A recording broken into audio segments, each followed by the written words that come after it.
So the tagline I created was, "We bring college level analysis to preschool level content." And I like that it kind of wraps up what we do. We just really nitpick and get into over analyzing these movies that are made for kids and TV shows that are made for kids.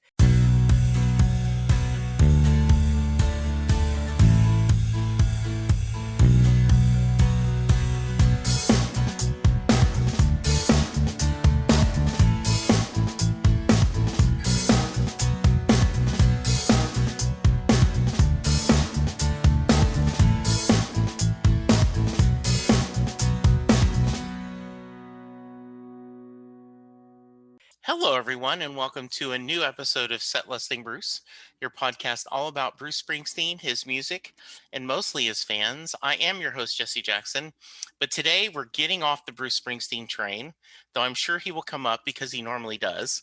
And we are getting into one of my favorite, I'm talking to a fellow podcaster, Bex, and Bex has such a unique podcast that I am thrilled to talk to her. And those of you who are parents will go, "Oh yeah, that thing." Bex, welcome to the show. Thank you so much for having me. Yeah, so tell us a little about yourself.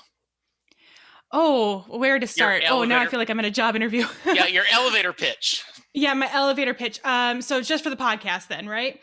Whatever you want. Well, my husband and I started a podcast together because my son, who is 3 years old, he's going to be 4 in January. He likes to watch the same shows and TV shows and movies over and over and over again. And I found myself yelling at the TV. We were like in the throes of the COVID quarantine. We hadn't seen other people in a really long time.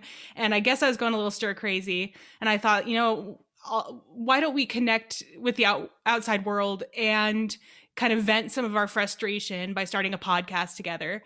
And so we bought a microphone, and I was 9 months pregnant at the time. So the first couple episodes are a little, but we just had so much fun with it. And then I started these reviews, and I don't know if you want me to talk about those, but Sure. It's been an amazing adventure. I realized that it's, hard to get the word out there. And yeah, sorry, you were going to say. No, I was going to say, what made you? I understand the reason why you're doing the podcast, but what came to your idea? Like, I should do a podcast. Is it because you were a fan of other podcasts? Do you have a background in this kind of work, or why did you think like, oh, we should do a podcast? That is a good question. And I'm trying to think back to my logic, because I am a big podcast listener. It definitely, like, I have listened to so many podcasts in the past few years that they've kept me sane. But like, I never thought like, oh, this is something I could do. I'm not an audio person. I'm a writer actually at heart. I'm an aspiring novelist, and I had a blog going for a while.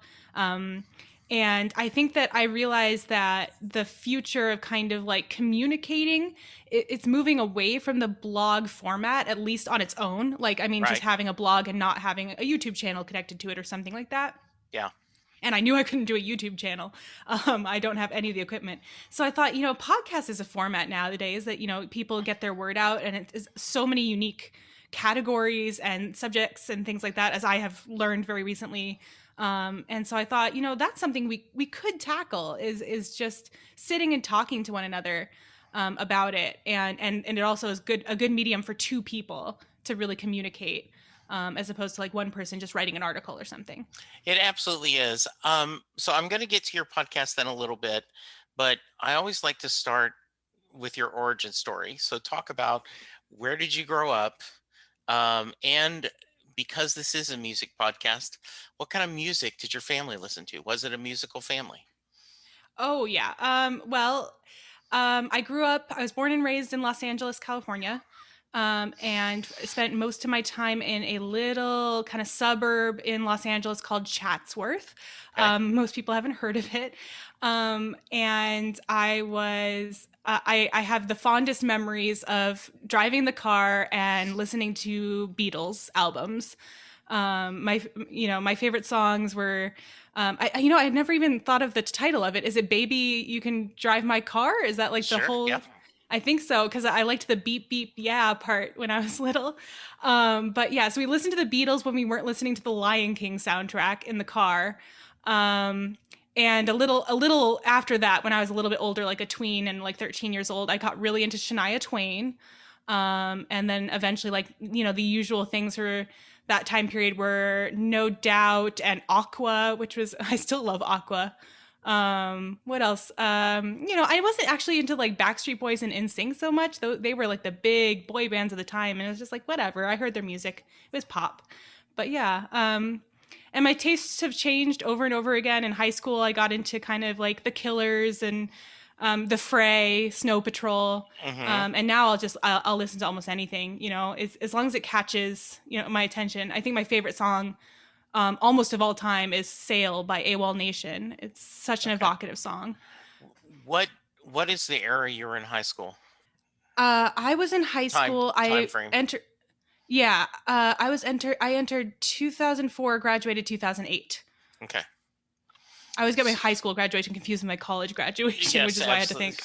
No, Yeah. no, no. So, because the reason why you mentioned the Lion King soundtrack, um, the first movie, my son is 31, and Hmm. the first movie we went to take him to a big person movie, right? Like we actually went to the theater, not a VHS, was, Beauty and the Beast. Oh, that's my You know, favorite princess movie. yes. And so he, so we grew up watching Disney movies. And I was born in '59, so I grew up with a different kind of Disney movie. Absolutely the animated, but all the, you know, that darn cat and Blackbeard's Yes. ghost and all this, Yeah, the this. really old ones. Yeah. Yes, they're really old ones. Oh, I just called you really old. I'm sorry. No, it's true. I am very old. So you talked about your very eclectic musical taste now. Um, do you have favorite bands and musicians that you currently enjoy listening to? Oh, yeah, I do. I'm trying to like it's so hard to pick just one. Like kind of an all-time favorite is the Foo Fighters. Okay. I got to see them live once. Absolutely amazing experience. Dave Grohl's a legend. Let's see. I also like listening to The Tallest Man on Earth. He's not a band, I suppose. He's a singer, Hmm. and Pink. I love Pink's music. Um, my husband got me into kind of some more indie bands like Nickel Creek. Okay. Really love them. My husband is probably responsible for me hearing any like off the pop charts Yeah. music, and he's introduced me to so much. And he comes from a very musical family. My father-in-law is in a polka band. Okay. Um, so they have every instrument known to man, and they can pluck out a tune just by ear. And I'm tone deaf when I Uh, sing. when Yeah. when we were growing up, when Chris was growing up, and they're still active, there was a here in the DFW area, Denton, Texas specifically, there's a band called Brave Combo that did rock and roll polka. They've actually won a couple of Grammys for best polka album, and so we would go to see them when Chris was little, and he adored them. In fact, we would go to festivals where there'd be tents, and during Christmas, when he saw a tent selling Christmas trees, he'd go, "Oh, Brave Combo," and he would say, "Dad, it's always a good time to polka." So, Oh, that's so true. I mean, yes, it polka is is. appropriate at almost every occasion except for probably a funeral. Yes, absolutely. So I'm going to lead this because um, I want to talk specifically about your podcast because as we talk about this, there is so much about listening to your podcast brought me back to raising Chris. And so, um, what is tell everyone the name of your podcast and what you guys your theme or what you're trying to do. Sure. Yeah. So the podcast is called Not Again with an exclamation point at the end. And I tell people they've found it when they see the two remotes covered in breakfast cereal. That's our Yes. logo. I came up with the tagline for it like, I think we were 6 episodes in when it finally hit me. I wanted it to come about organically, and so I was trying some things out in the first few episodes. So the tagline I created was, "We bring college level analysis to preschool level content."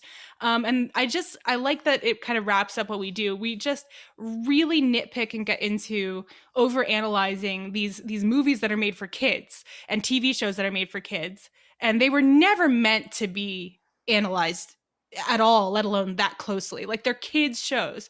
But because we've seen them so many times, we notice little nitpicky details. We think about what lessons they're supposed to teach kids versus what lessons we actually feel like we're taking away from them. And I wanted to make it like a 30-minute like Saturday morning, Saturday morning cartoon. So I wanted the episodes to be 30 minutes, and they come out Saturday mornings at 9 a.m. Right. Sometimes they get into 45, 50-minute territory, but I try. And we just we go with it, and we kind of rag on these shows a bit too, but like, that's why recently I think we decided we had to do like at least one episode where we talk about shows we like, so we don't sound too negative. And there gets to be a little parenting in there. Our son is on the spectrum. We're planning a couple episodes where we talk about how autism is treated in the entertainment industry, coming up, because 4 years ago, I never really would have taken a second glance at a character who is coded autistic. I wouldn't have thought too much about it. But now, with my son being on the spectrum, I'm particularly sensitive to it, and I really think about like how people like my son are portrayed to the world and to the country, and it's just such an important topic to me. So we talk about that a little bit too.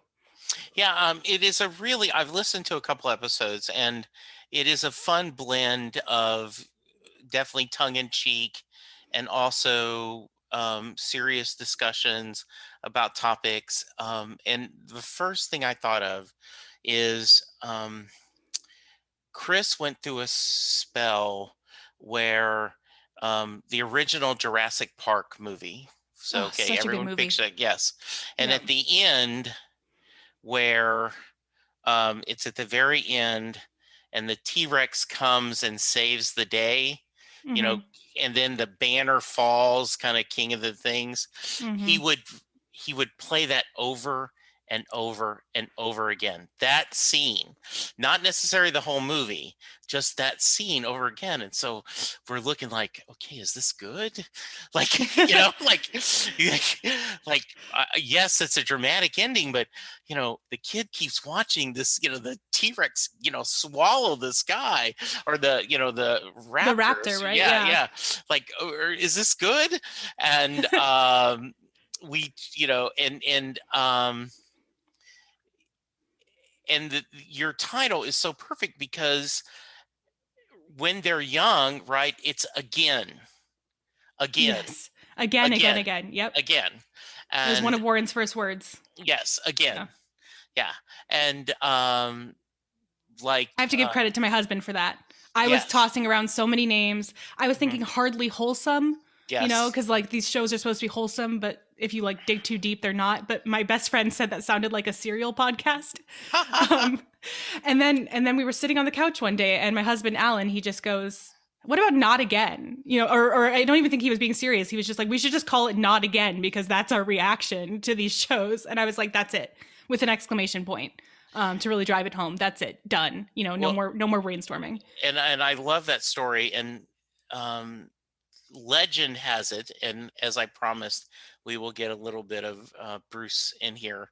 Of course. Legend is that in the very early days, one of the band members, David, lived on E Street, and he was always late. And when they would come to pick him up, he would still like had not even gotten out of bed, and then he'd like have to eat a bowl of cereal.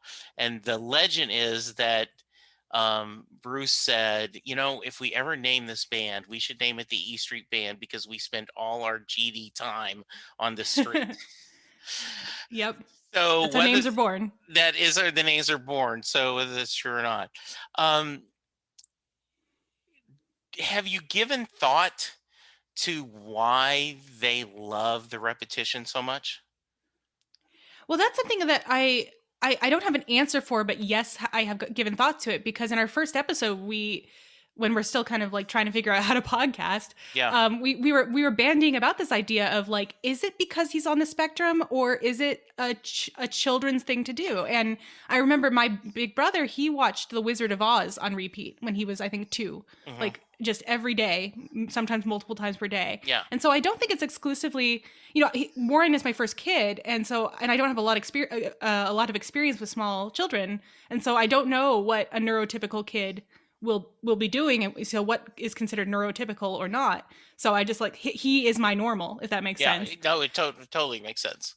And so I think that it's just a kid thing to It like is the repetition, and I think that they take that time to process it, and because they take enjoyment out of such simple things, they don't mind taking enjoyment out of the same thing over and over again. And adults will do this too. I've played games that I've loved, like video games I've loved, over and over again. I watch movies that I love when I need a pick me up. So I don't think it's exclusively children. I think they just do it to excess, we'll Yeah, say. I think so. Mike, we talked a little bit before we, through email that, Chris adored Raffi, Mm, and Barney to a certain degree. That was, his era, right? He was born in '89, so this is early '90s, and it would. Barney just irritated us. Whoa, baby, I don't I'm think you were alone. afraid. Yeah, and Yeah. and we will not get into whose idea was to name one of the characters BJ. Oh my goodness, right? Oh my Like, God, really? yeah. And so Oh my God. so we're so someone recommended Raffi to us, and we bought a couple of Raffi VHS and Raffi Live, and that thing wore out. I mean, Beck, it was just over and over again. He'd watch it, we'd rewind it, he'd watch it again. The concert over and over again. He sang along, he watched it, and you're just like, okay, at least this isn't that irritating, maybe. um, and the same thing with movies. You would get a new film, and from my perspective as a dad, it we're almost happy, like, oh good, we got a new film, because this will be for the next 3 weeks. We won't know it absolutely every moment, right? Yep, I know that moment. Yeah, I know that feeling for sure. Hmm. And yeah, I think they just take comfort in the repetition. I think that has to be what it is. I It's think so. familiar, they like it, and it just makes them feel safe. And yeah, kids, what are you gonna do?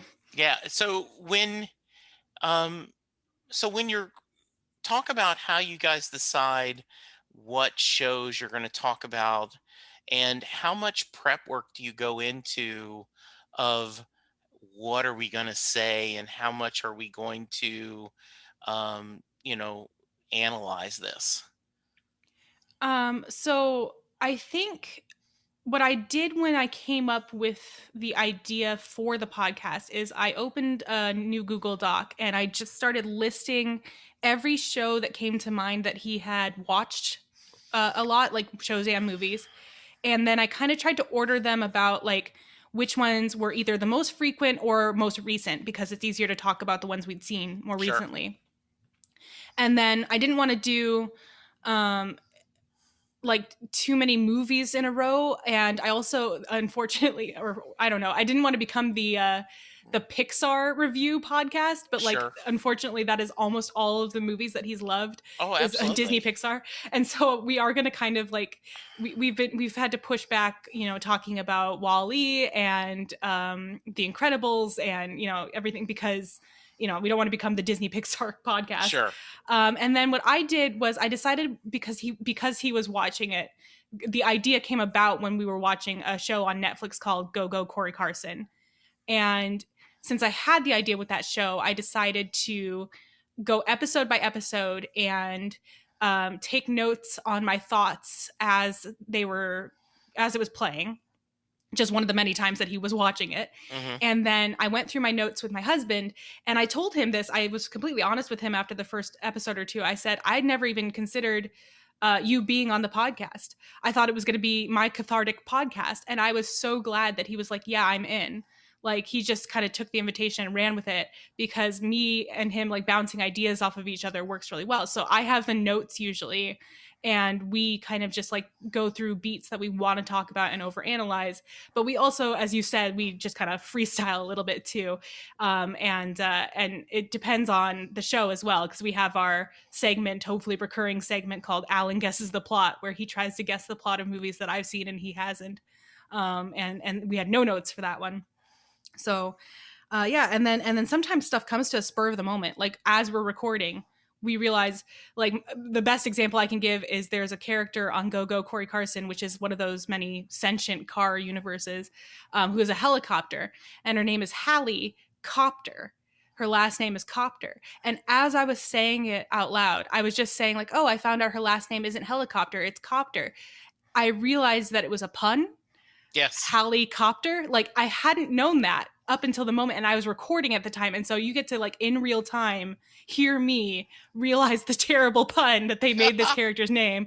And so things like that just kind of like come to us, and we roll with it then too. So it's a little bit preparation, a little bit improv, and Alan never gets to see my notes ahead of time, because Okay. I want him to kind of have a more organic reaction to whatever we're talking about. Like, I want him to go off of his memory and his gut.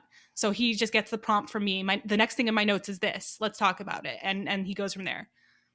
Yeah. So because my son is 31, though I will tell you, um, after a few adult cocktails, and especially after the Cowboys lose a game, he will replay the same um, clip from WWE wrestling over and over and over again. And Linda and I will look at each other and like, what are you doing?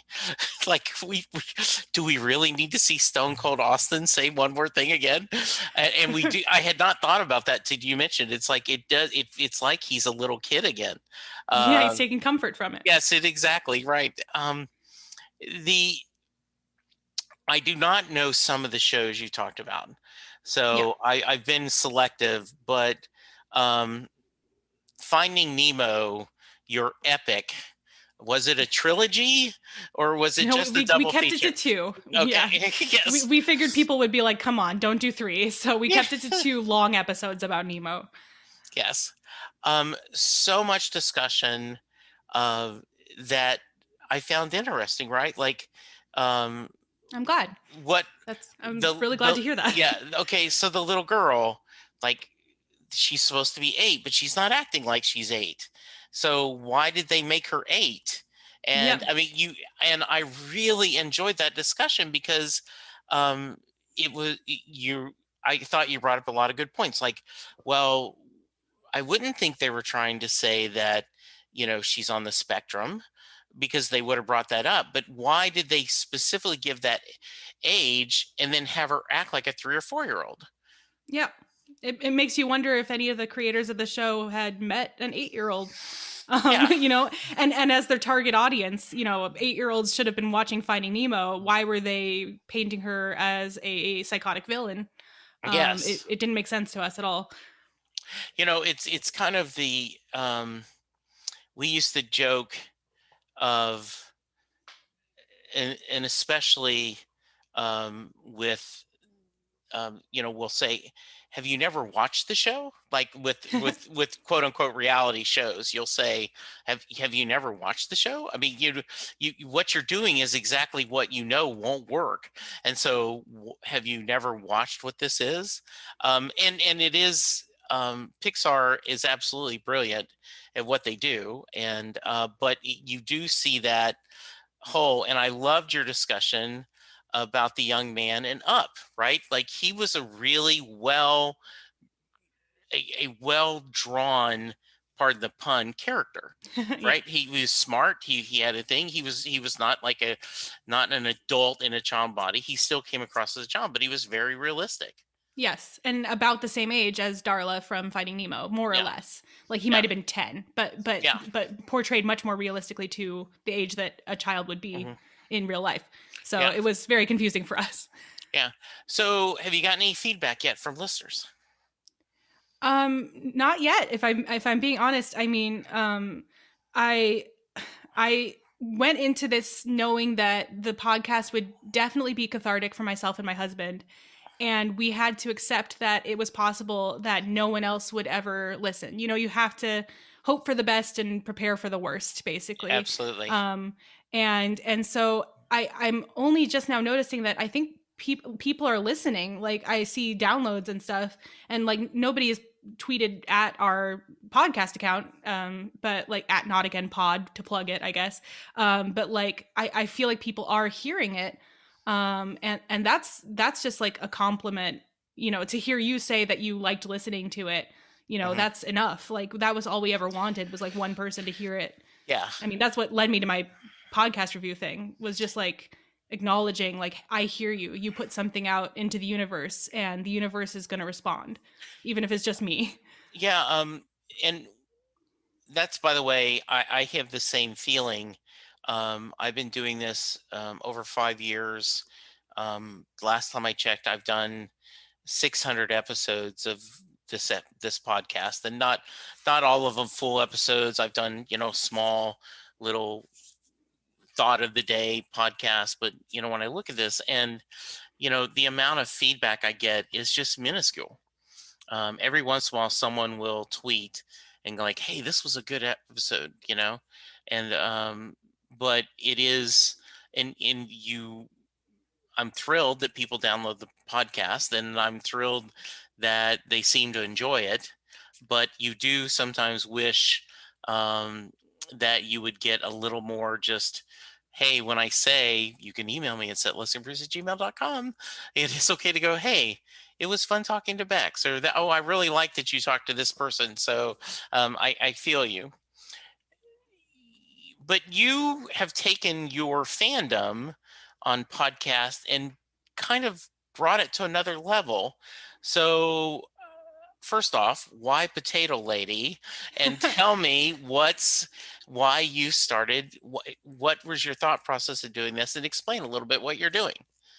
Okay, so this gets a little complicated. I Excuse love me. complication, and if I'm asking you something I shouldn't ask, we can edit this out. Oh no, it's Okay. totally fine. I mean, you might have to edit out me clearing my throat, but Okay. so I never really got into Twitter. I was on Facebook, you know, from like college on, and like that was enough for me. Basically, I used it to like stay in touch with my family and friends, and that was it.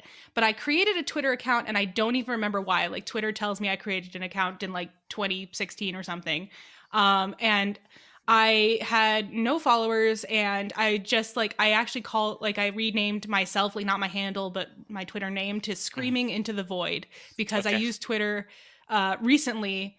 I don't know how political we can get, but I've been angry about some things that have been going on in this country, and I used Twitter as almost like my void to just scream into, to like just tweet out things that made me angry, knowing that nobody would ever see it. I was kind of like happy about that. It felt safe and anonymous. Um, So but when, yeah, hang on. So okay, listeners, I know you guys aren't worried about this, but if you are, skip ahead 3 or 4 minutes. Absolutely, it is. I was just talking to my wife before we got on the podcast that, as we're recording this, it's December 22nd.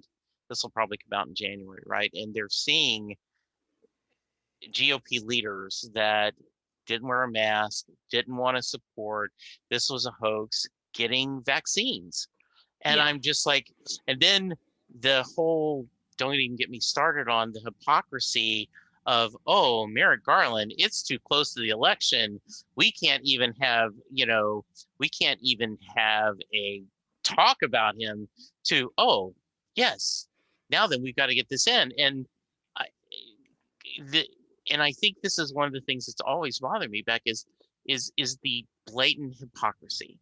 And so, yes, I use Twitter a lot to promote the podcast, to certainly hear about bands and TV shows I love, but I do a lot to rant, against my two senators. They're from Texas, both of them. I, I, I, I called their office and left messages and emailed saying, this is wrong. You guys, the hypocrisy of of Judge Barrett going this quickly, regardless of whether I agree with her policies or not, just the hypocrisy. And I got a nice email back saying, thank you for your feedback. She had a long, glorious history. And I mean, they totally ignore what I said. Yeah, for So sure. I It's a for me feel though. you. Yeah. Yeah, I mean, like I said, I grew up in Los Angeles. I live in North Dakota now. Hmm. And it was such almost like a culture shock for me to live in a red state for the first time. Yeah. But I'm just thankful right now that we don't live in South Dakota where the governor is out of her mind. So, you know, I just had a guy on the podcast couple weeks ago, and um, he lives in Alabama, but he grew up in oh, Jersey, and he okay. says, "Oh, I am very much a blueberry in a very red thing." He says, "Hey, my congressman is Mo whoever that's like saying that the government should be overthrown." Like, oh my goodness. He goes, "Yeah." So I feel your pain on Twitter, and I totally understand that you just need to scream against the void sometimes, just the effing unfairness of it. Yeah, it was really therapeutic. I was using it for Yeah. that. And then when we started the podcast, I realized I have to actually like use this now. Like I have to be active on Yeah. social media.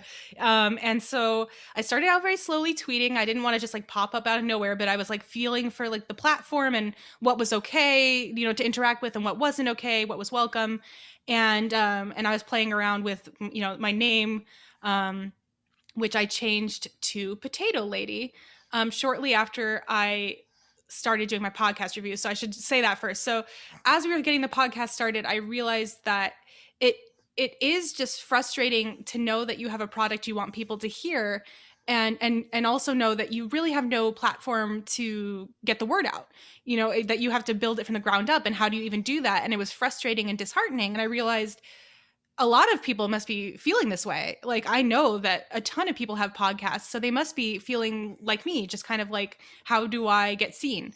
And so I tweeted, and the very first thing I said in the very first call for submissions, I said nobody will see this probably.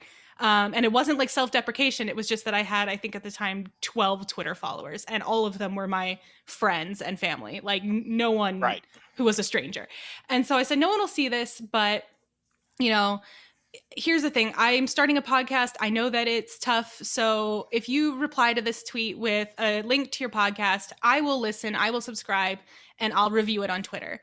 And I got some responses. And I thought, oh, well, that's okay.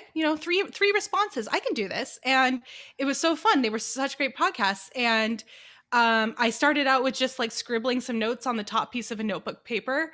And then I must have started tweeting them out and saying like, this is great. You can keep sending me recommendations. I like this. And more people responded, and more people started following me, and retweeting the things that I said and retweeting the reviews and thanking me. And then the list got longer and longer. I think I have like 40 on the list right now that I have to review. Like that's not the total, that's what's coming up. And it was just amazing. But before that, right when I was starting the reviews, it was Hanukkah, and I was having a conversation with my best friend about potatoes, because for those who don't know, a traditional food for Hanukkah is the latke, which is made from potatoes. Please don't call it a potato pancake. That sounds gross. It's like hash browns, but with egg and flour fried in olive oil to make like a patty. And it's crispy and good and yummy, and you eat it with sour cream. But she was asking me about what the best potato was for a latke, and I was kind of extolling the virtues of big old brown russet potatoes versus golden potatoes and what they could be used for. And at the end of the conversation, she kind of jokingly said, "Thank you, potato lady." and and I was like, oh, that's so funny. I'm going to make that my Twitter name or whatever. And I made it my Twitter name. And then a couple days later, I realized Potato Lady podcast reviews kind of has a ring to it because of the It alliteration. does. Yes. And so I didn't change. It was the last time I changed my Twitter name. I just added the podcast reviews to it. And it became Potato Lady Podcast Reviews. And then I drew a potato to be my logo and had my mom fix it up for me. and that was it. And you'd be surprised, you're only one of like 3 people who's asked me about the name. Everyone else just accepted it immediately. They make jokes about it, which I love. Yeah. And I love that I just turned whole into the potato theme. Like my Patreon is entirely potato themed. um and it's been so fun, and I feel like I've discovered kind of a need that is out there, and I'm happy to fulfill it. So the reason that's how we found each other is, kind of the podcast we do for fun is my buddy Bob and Junior and Gary and I all worked together for years. And then we've stayed friends, even though we no longer work for the same company. And then Scott was a friend of theirs, um, that because of a sports station, the ticket we talked about. And so we talked about doing a podcast, and we said, how many, right? And we came up with the concept because that would what we would have this conversation if even if we weren't podcasting. And so you were nice enough to listen to a couple episodes and wrote a lovely, I dare I say, glowing review about our podcast. And we were all shocked. Like Gary Jr.'s like, hey, look what we got. And Gary's like, you're kidding. And Scott like, oh, I can't believe. And then Bob, who's has kind of branched off and doing some other podcasts as well, man, I can't believe. I'm like, I'm going to see if she wants to join us. So first off, thank you for the nice words about how many. Oh, it's no problem at all. I feel like positivity is the key here, because when a creator is daring enough to, like I said, just like put something out there, you're putting yourself out there, and it's a vulnerable position to be in. I only focus on the positives. Right. And I make sure that they're genuine. Like I don't just Right. make stuff up. But like if there's an audio issue, or if like there was a part that should have been cut out but wasn't, I'm not gonna like nitpick about that. That's not my goal. My goal is to put it out there and say, hey, this is what you can expect if you listen to it. And if someone listens to it and doesn't like it, then that's their decision later. Like that's Yeah. not for me to decide for them. And so it's all positivity. Later down the road, who knows, maybe I'll do like more in-depth articles on like a blog or something like that, where I do kind of get into what works and what doesn't. Mhm. But I don't want anybody to regret asking me to help boost them up, at all. So one of the cute things is, and this I will be mocked forever, is you said, I sound a little like Patton Oswald, which is not necessarily a bad thing. So the guys are like, you kind of do sometimes. I'm like, really? I hadn't thought about it. So thank you. We appreciate that a lot. How do you pick which ones you're going to listen to, and what's your process of kind of reviewing them? Well, as soon as I started getting requests, I mean, like immediately, with that first tweet that I said, like, nobody's going to see this, Hmm. I opened up, the notes app on my phone, Hmm. and I just started writing the titles down, because I am very scatterbrained and I will forget. I need to force myself to be organized, or I will not be. And so I have that same list. It hasn't changed at all, actually. So those 3 podcasters who requested reviews at the very beginning are still at the top of that list. They just have a check mark next to them. And so what I did was, at first I said, like, send me the episodes you want me to listen to specifically, but people usually didn't. And then I also forgot if they did. Like, I forgot because I didn't make a note of it or something like that. And so usually what I do is, if it's just kind of a podcast that's like kind of same formula, I would say, I will listen to the most recent episode. If I feel like I need a little more context, like I did with yours, I'll listen to the first episode as well. I did that for a couple others. And then I will do a review kind of specifically about that episode, but about qualities that I think would probably be apparent in all of the episodes. Um, and then as soon as I've done that, even if I haven't posted the review on Twitter yet, I will, because I'll forget again. I will go on, usually Apple Podcasts, because everyone's on there, and I will post a 5-star review and a little like snippet of basically the gist of what I got and what will Hmm. go up on Twitter. And then as soon as the Twitter review is done and the Apple Podcast review is done, I put a check mark emoji next to that podcast name, so I know I'm done with theirs. Um, and and I make sure to post my notes because I decided that that would kind of be my calling card. Yeah. I did it. I want people. I know Twitter has that character limit, and also people aren't going to read a 20 tweet thread about Right. anything, let alone So I decided what I'll do is I'll highlight the best parts, and then I'll put the notes at the bottom so that people can see everything that I thought, even if it didn't make it into the official Twitter review. And then I doodle to keep myself focused, and so the doodles are just kind of so that I can have something to do with my hands while I'm listening. Is there any that's really surprised you that how much you liked, and not to pick favorites, but were there podcasts that you've kind of stumbled into like, wow, this is really something cool? I would say there's quite a few. Okay. I mean, first of all, the very first one I did, I actually just offered to do a re-review for them because they kind of got shortchanged because everyone else is Mhm. getting these beautiful like notes pages, Yeah. and they got the top ninth of a piece of notebook paper. So Okay. I said, let me do it proper for you guys because you were my very first, and it was so nice of you. But they're also a good podcaster. I wouldn't have offered. Yeah. But so that one's called On Their Way, and they do an interview style show. Jade's the host. She's great. Where she kind of just talks to people who are way more successful than I am, despite being younger than me, or perhaps because they're younger than me. Hmm. And they still have the world that they're is their oyster, and they're up and coming. They're on their way. They're rising up in a Oh, certain okay. industry, and they've carved out a niche for themselves. And she just asks them how they got there and asks them about their passions, and that's really good. I love Time for Your Hobby. That one's coming out soon. The review, I mean. Satan is My Superhero was a really fun one. I was like, I don't know about this. I mean, is it like death metal? Like what is, Yeah. Oh, yeah. Satan is my superhero. I mean, I like edgy, so I'm cool with that, but I didn't know. And Yeah. then it turned out it was just such a fun podcast, literally focusing on where Satan appears in pop culture and history and literature and just doing that. And I loved it. It was really great. That sounds cool. That sounds very cool. So, for the reviews and your podcast, what are your what are you shooting for the future? Do you have a plan? I mean, I'm trying to make one. I tweeted out recently that I just like I was overwhelmed by the response that I got. Hmm. Like I never considered that I certainly wasn't doing it to gain fame and followers and glory. I wanted to help out a few people. I wanted to make them feel heard and seen. And so I'm stumbling through it. Like I don't have a businessy mind. I have some very smart friends and relatives who are helping me make good decisions mostly. Um, so I'm trying to kind of, in order to like just be manageable, because I have a full time job and two small children. I've decided to kind of combine the like support systems, financial support systems for both the podcast and the reviews. So, for instance, our Patreon, if you just like the podcast, you do the lowest level, you become an official potato, and you can do the $3 a month tier, and you get like early access to the episodes and early access to my notes Okay. for the reviews.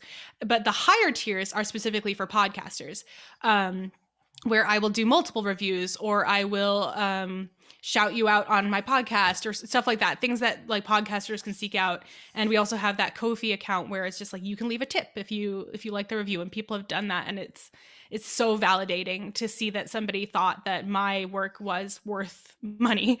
Yeah, And exactly. so yeah, and then I'm just working on a merch store because I love the logo my mom made, and I think that I would love a shirt that had it on it. So I'm working on merch, and then I don't know, like I'm just trying to figure out how to make this into a career of sorts without like people feeling like I'm taking advantage of them, I guess, because I did offer, so it was like Yeah, forcing them to pay is not. So sure. I'm kind of feeling it out, Okay. a little bit at a time. Um, and I am so excited that I know what's coming up and my listeners don't. But before I get to the Mary question, um, Hmm. I want to go back to music for a little bit. Um, what are you guys? You've got two young ones.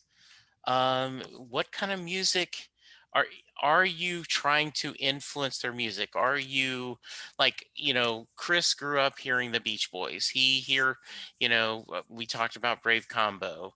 I did not listen to a lot of Bruce Springsteen when he was younger. I became obsessed with Bruce when he was much older. So talk to me as a parent. What are you doing music wise with the little ones? Um, so the littlest one, who is often our mini host on the podcast, he's because Yes. he's a baby. We're not really trying to push him into any particular tastes at the moment. Okay. He mostly likes chewing on his fists, and Yes. and when I make popping noises with my mouth, so that's good for him. And the older one is, we'll say, precocious, and Hmm. I'm thinking that this kid is never going to let me make a single decision for him Okay. ever in my life with him, and it's, I totally deserve it, because I was Okay. the most stubborn child. I was the youngest of three, and I know that I was a headache for my mother often, and so he's just, he knows what he wants and how he wants it, and he's going to do it himself, and no, I can't help. So not really adjusting his musical tastes at all yet, but we will. I do look forward to a time when I can share those kinds of interests with my kids, to just Yeah. be like, this is, listen to this song, or the kind of, be like, do the Beatles thing that my parents did with me, putting Sure. something on in the car for them. He hears a lot of podcasts. Yeah. He That's does. I funny. play those in the car rides with him, and I think that he finds it soothing to hear, people just talking, in the Sure. background and Sure. stuff. Absolutely. That's great. I will I will send you a couple links to episodes that you may like, specifically as a parent to a parent, and also remind me when we finish recording. I want to talk to you a little bit about some music. Okay, so I have to share this. Well, first off, is there anything I should have asked you that I didn't? Oh, no, I think that was pretty well rounded. I'll Okay. say this. You said something that I want to touch on a while back, which is that Okay. you don't know some of the shows that we talk about on the Yeah. podcast. And that is totally up to you what you listen to, obviously. I just wanted to note that, like, we were aware that people would not have necessarily seen everything that we had seen.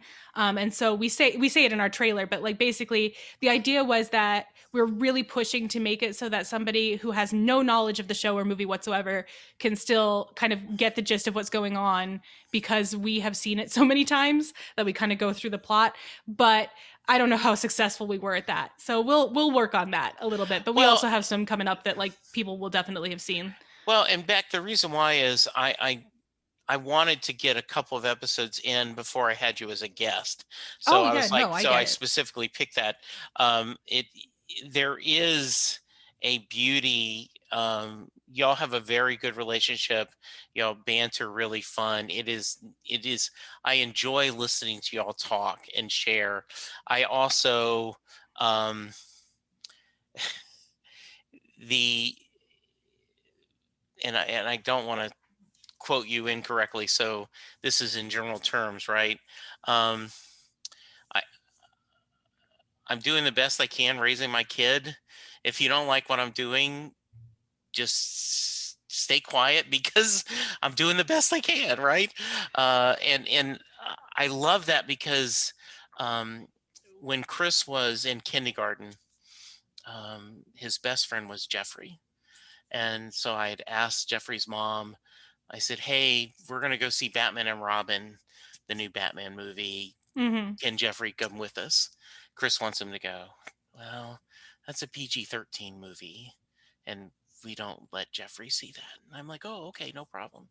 So my wife Linda's like, "Were you offended?" I'm like, "No, that's her choice, you know." But if she Yeah. had told me I shouldn't take my kid to see the new Batman movie, that would be a different discussion, right? Yeah, So no, in our very first, I think our first episode, that we got a little belligerent about it, because we were like, please, please, please do not give us parenting advice, because we had received some, and I call it unsolicited parenting advice. right. And I mean, like, if any of your listeners want to tweet at Not Again Pod with their unsolicited parenting advice, I'd love to hear it. Like, I want to make sure I'm not the only one in this boat who has had somebody else kind of just decide that they are somebody who can, make decisions for my kids, and Yeah. I know it comes from a good place usually, like, they're just trying to help out, but it feels so, like, encroaching on me. So yeah.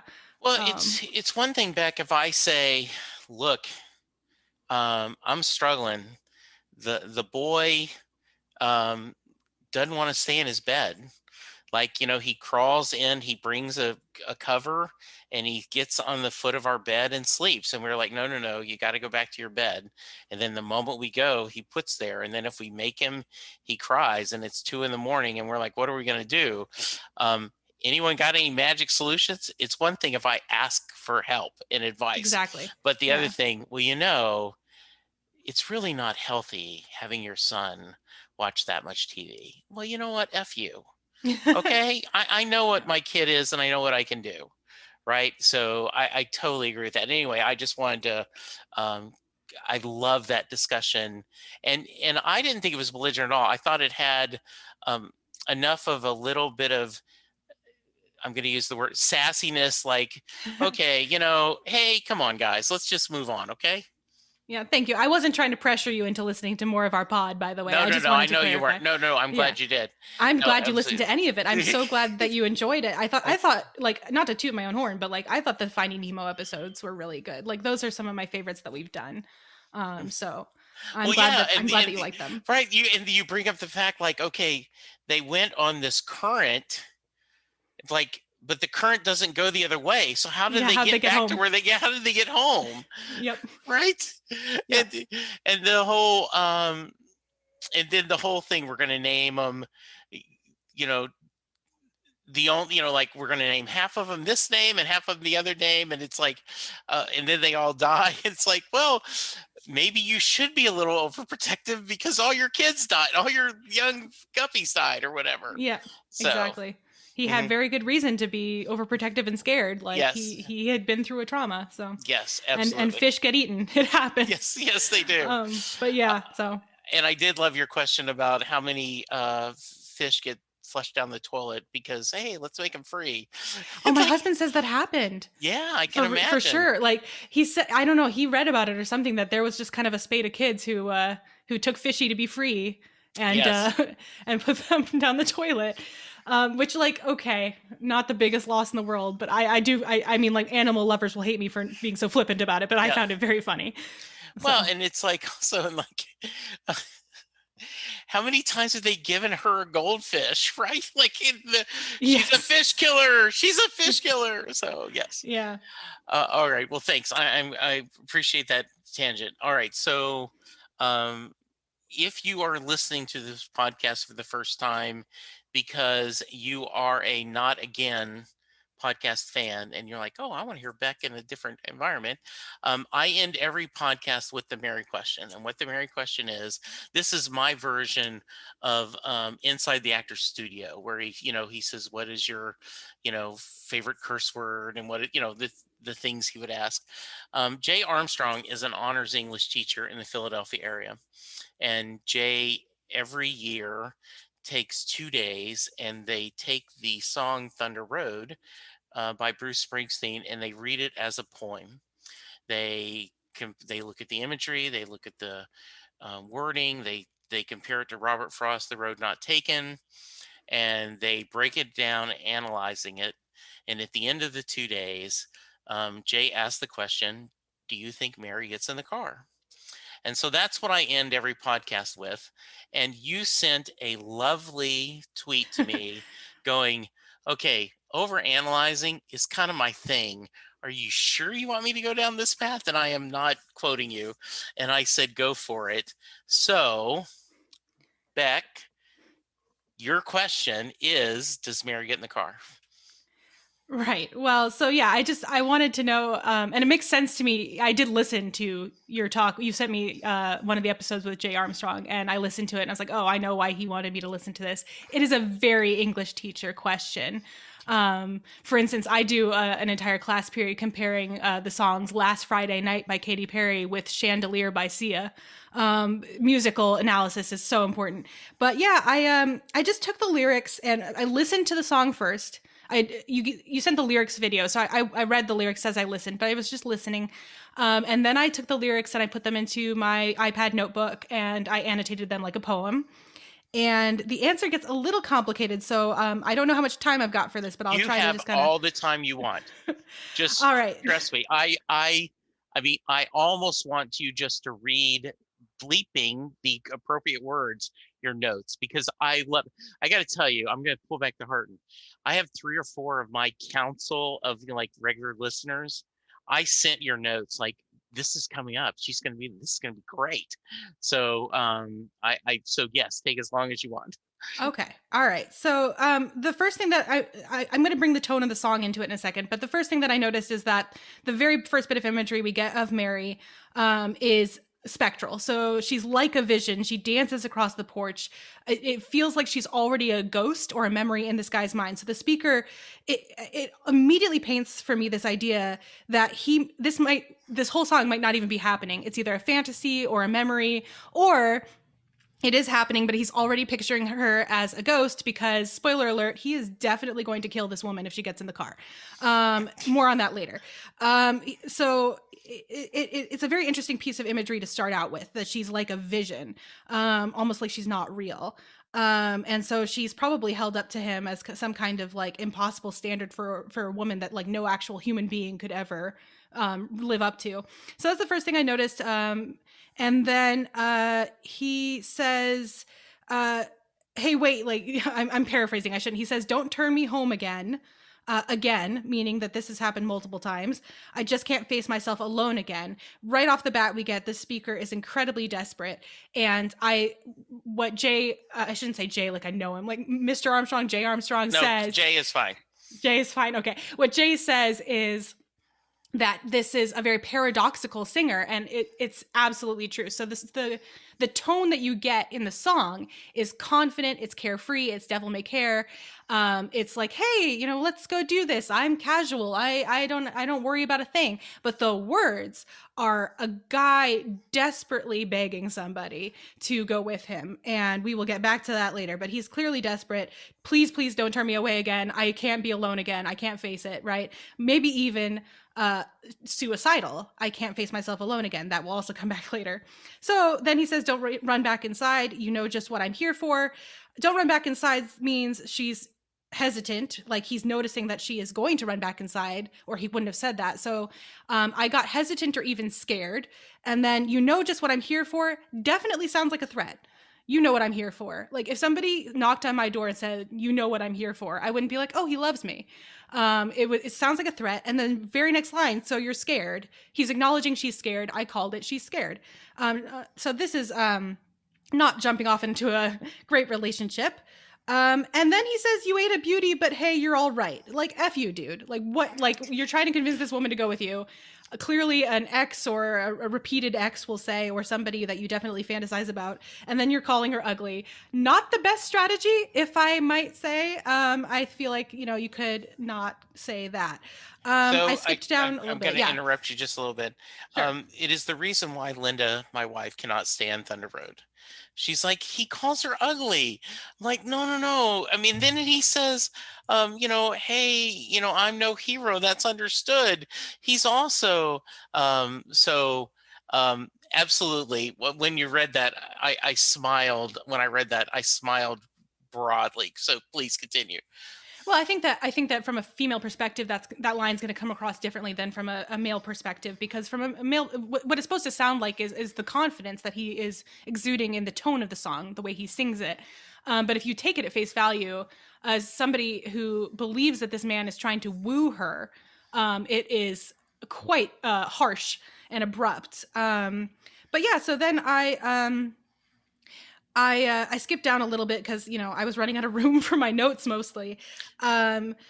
But I highlighted the line, hey, what else can we do now? Because I just feel like at this point he's pleading. At this point, we have to remember that she is still on the porch. She has not gotten any closer to him, because he says later that he would like her to take the walk from her porch to his car, which means she hasn't done it yet. So she's still on the porch. He's been pleading with her for a while. She still hasn't moved. And so now he's starting to really get more desperate. Hey, what else can we do? Like, come on, what else are you going to do? And then we have a series of incredibly violent pieces of imagery. The night's busting open. We got one last chance. Heaven's waiting on down the tracks. And lying out there like a killer. Thunder Road lying out there like a killer. And even jumping down a little bit past my pink note there. The door's open, but the ride ain't free. So we got violent, threatening imagery. It's very ominous. And right before the doors open, but the ride ain't free, he says, take that long walk from your front porch to my seat. So it reaffirms her fear because he's calling it a long walk. First of all, she's still on the porch. So she would have gotten closer to him if she felt comfortable around him. She might already have been at the car, giggling along, twirling her hair, whatever. I'm being sexist and stereotyping now, but you know what I mean. But in Sure. No, fact, I she's do. still, yeah, she's still on the porch, which means that she's still, that speaks volumes. She's still hesitant. She's still scared.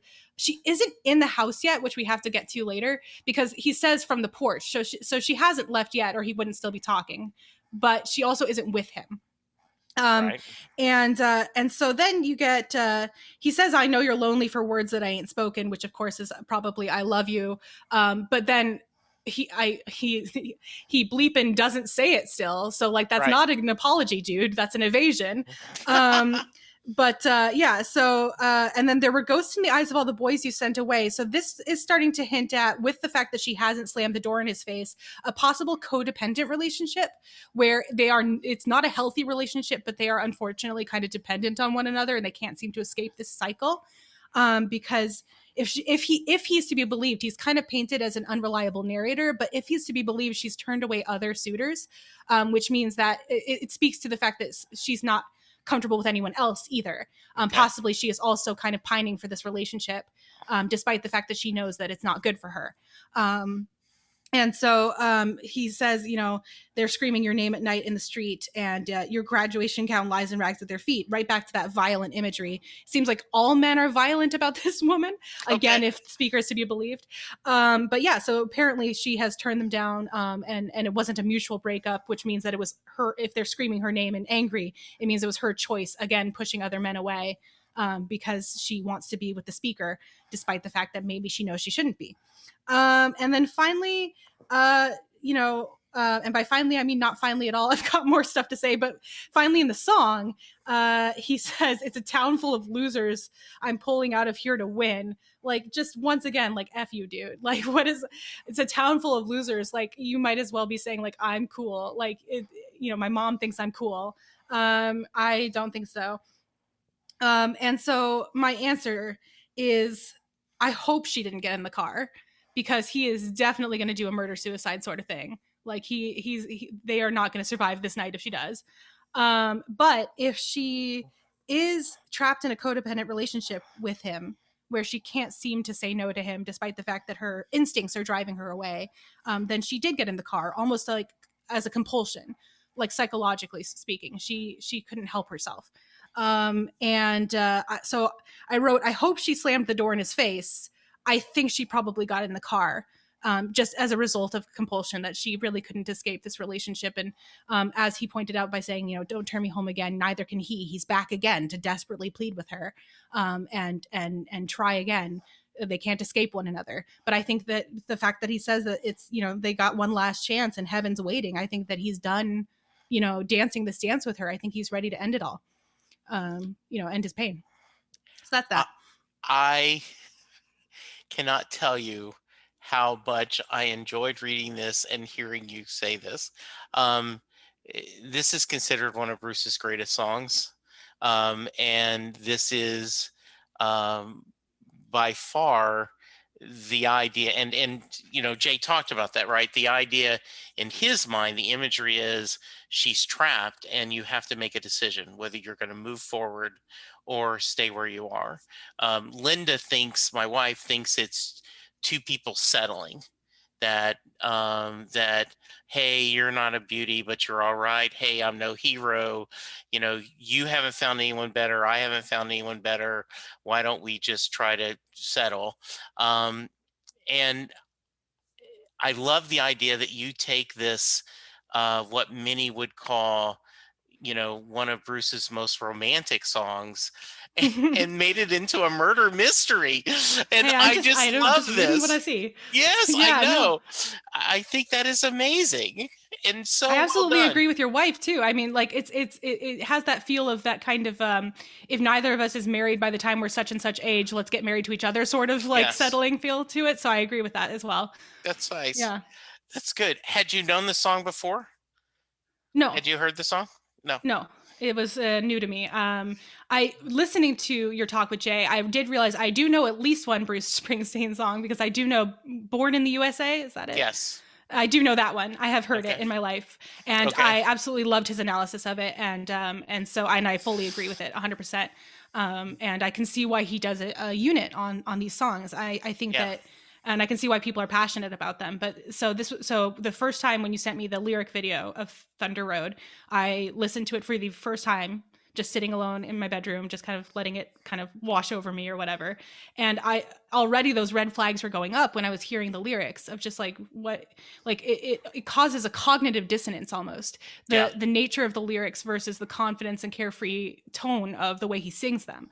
And so I was like, I can't just listen to this, I gotta get the lyrics out and see what's up with that. And then so I didn't listen to it again this time. I just looked at the lyrics without the music and close did a close reading, um, which is like a English term, and that's what I Well, did. what's kind of interesting, right, is that's part of the problem with Born in the USA is people hear the anthem and they go, "Oh, this must be a pro-America song," because he's proud he's born in the USA. And there have been people discuss that, Bruce made a choice that he could, and there was originally a very blues kind of version of Born in the USA that would have been more apparent that this is talking about Vietnam vets, but he chose that for whatever reason. And I think it's beautiful that you talked about, if you just listen to the melody of Thunder Road and the way he sings it, right, versus taking the lyrics themselves and looking at it. It's great. And as I told you on Twitter, I now want you to come once a month and just break down every a Bruce song. I just want a I mean, guest yeah, visit sure. of, just because I just think this is great. If your Um, listeners want it, I'm happy to oblige. all right. So tell us again, um, plug the podcast, plug how to reach you. Go for it. Sure. So on Twitter, I myself am at Bex Goos. I tell people who are above the age of 18 that Bex rhymes with sex. It makes it easy to spell Bexgoos. Don't put an E at the end of my name. Bexgoos. And that's where you'll find Potato Lady podcast reviews, and occasionally just me tweeting out random nonsense.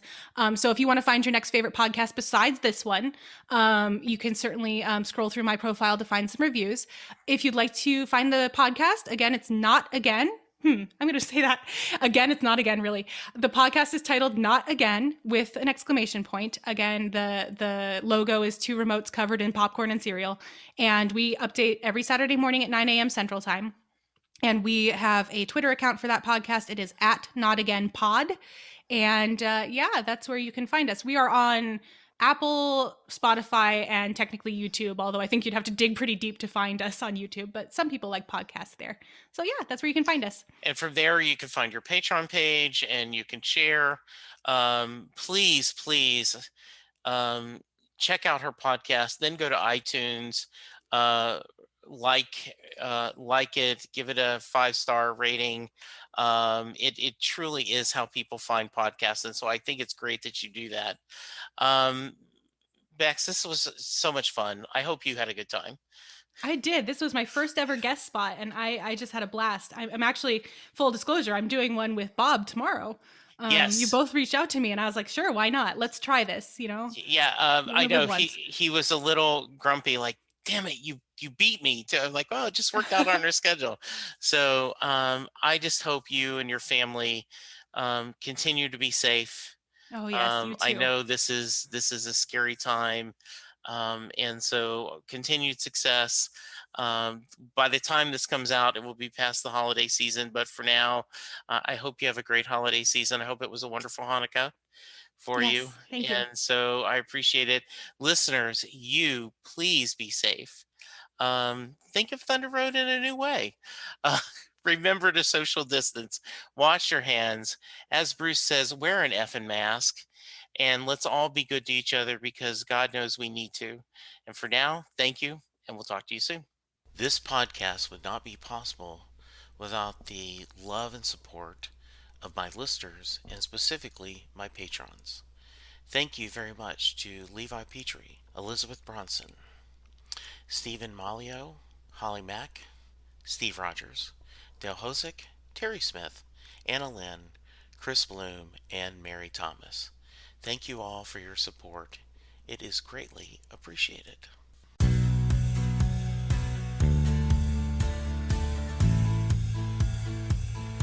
You just heard the fun talking, hard rocking, music loving, album ranking, fan thinking, joy spreading, lyric reading, story sharing podcast that is the one, the only Set Listing Bruce. Set Listing Bruce is part of the Southgate Media podcast group. The theme for Set Listing Bruce was written by David Rosen, used by permission.